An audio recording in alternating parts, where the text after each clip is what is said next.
Okay, let's take this to the audience and get some views. How influential do you think the media has become? Ali, what do you think on this topic? Well, I just wanted to say that while multiple media outlets continue to be controlled by a few large conglomerates, then there will always be the suspicion that someone with their own agenda, powerful people with their own agenda, can influence the media. And I think the media maybe needs to, work itself to clear itself of that suspicion. And also, if there is a general understanding amongst the media that, the media does focus on the extreme sides of media to keep that entertainment value. They need to be mindful of the fact that large sections of society are relying on the media for facts, and that is where they get their facts from. Whereas before you'd go and read a history book, now you rely on what the news says. And I think with great power comes great responsibility, and I think the media could do more to show that it's using that responsibility wisely. Well, you've touched there on the media being a sort of entertainment medium. What's the panel's view on that? Gordon, what do you think? Is the media there to entertain, or is it there to actually report factually? I would say first and foremost it's there to report factually, but I'm afraid the way the business goes, it's there to deliver ratings. And if I've got a choice of 3 interviewees, I am going to go for the most appealing interviewee. And often in television, you would choose not necessarily the world's expert on a particular issue, you will choose somebody who knows quite a bit about it, but is very telegenic. I'm afraid it's all about delivering audiences, and I'm aware during an interview that I've got to keep a spark going, I've got to have a rapport with that person, I've probably got to wind them up a bit.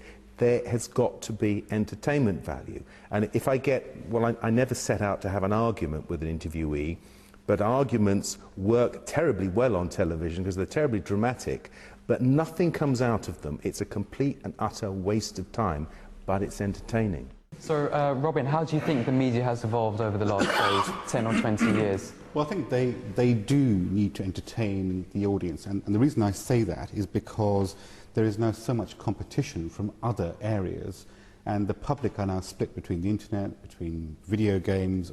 They are looking for alternative sources of entertainment and information. Right, okay, Wakad, do you think it's fair to say then that the media is just selling us hyped up stories based on huge generalizations for their own financial benefit? I think firstly, there is a balance to strike when it comes to the perception of the media as having a responsibility to inform and educate, and at the same time to entertain as well. These days, as we know, presentation and image is everything. If, for instance, the Times decided to suddenly publish its broadsheet papers as it did 100 years ago, it wouldn't sell, because it's the image, it's the way in which things are presented. If it had an attractive woman on the front page of its edition for that day, then it is more likely to sell than a Muslim praying, for instance.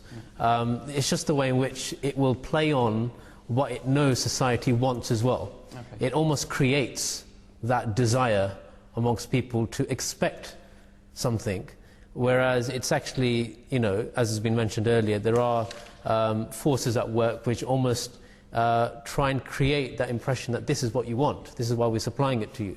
So there is a balance that has to be... Okay, so if that is the case, whose fault is that? Is that the media's fault, would you say, or do you think that's society's fault for demanding?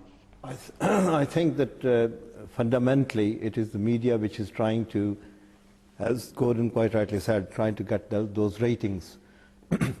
And for that purpose, they have to dramatize the news. They have to hype up the news and present them as an attractive news, whether may that be in terms of violence, extremism, or whatever, which is for the viewer, it is something attractive. Let's look at the wider influence of media in general.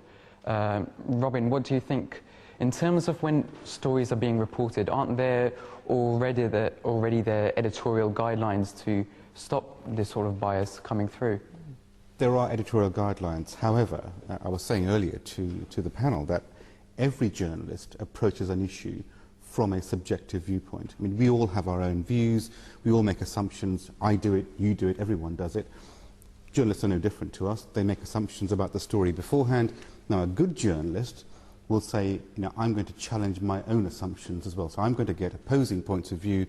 I'm going to get a plurality of points of view to see, actually, whether my theory is borne out in terms of what other people think. Now, some journalists are better at it than others, as we all know, and depending on time, so if you are under pressure of time, if you have got half an hour or 3 hours to get your story together, you maybe don't approach as many people as you should, don't do as much research as you should, and get the story quite right. And there is a problem there in terms of the pressure that journalists are under to get a story out there, to make it entertaining, to make it watchable and get the ratings in, as well as getting the facts right and getting those different voices in the story. So do you think that's an inevitable consequence of 24-hour media when people are working towards these tight deadlines? Yes, it's 24-hour media, but it's also the way in which the public now look at news. I mean, they want news in small bites. They don't want to watch an entire hour-long programme. They want 5 minutes, 30 seconds, a minute.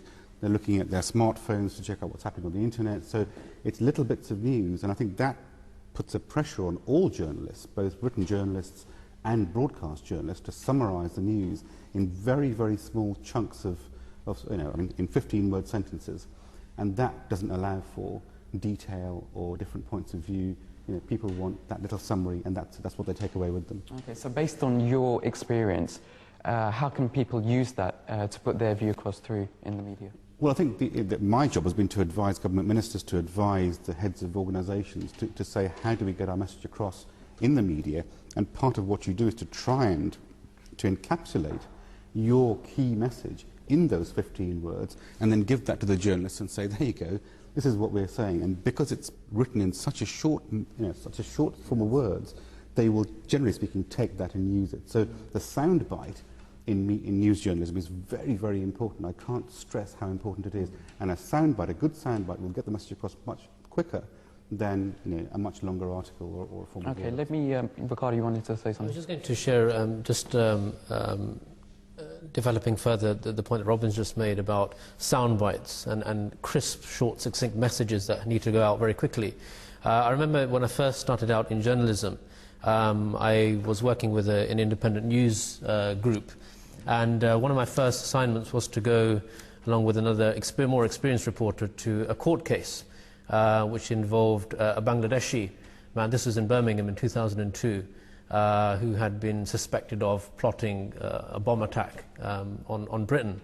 And when we were doing the write-up together after hearing the proceedings for that particular day, I started the first sentence, and the opening line that I suggested was that a Bangladeshi man has been suspected of whatever the allegation was, or whatever he was charged with.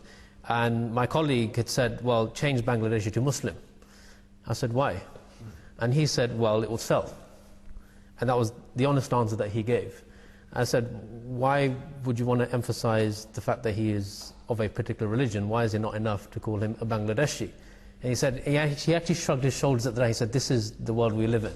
He said, otherwise, I'm afraid the story will not be of any interest to anyone.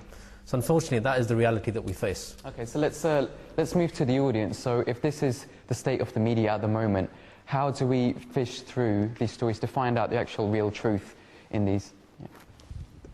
So, I mean, I agree with the whole responsibility aspect, but I think, on the media side, but I think there's definitely a responsibility on the audience and the people watching this news, because, I mean, I, for one, now I'm at the point where whenever I see or read news, I treat it with cynicism, and I think about what they've said and why they might have said it another way. And the reason really that came to me was, whilst working, when I travel to different countries, you can see the difference, how the same story, maybe about Israel or Iraq, is reported differently here to another country. So if you can see that so clearly, then it becomes a responsibility for you to think, well, actually, okay, I'm being fed this information, but it's my responsibility as a viewer to be able to interpret that and use my own education to figure out really what the story behind it is. So, I think it's easy to blame everything on the media, but a responsibility should be taken. And the media should also be aware that there are definitely a lot of people who are influenced by the news, a large population. But there's also a good population who treat it just as a source of information and are cynical about it and really are kind of tired of listening to the news because they don't really believe what they're hearing. So, there's always two sides to the story in that.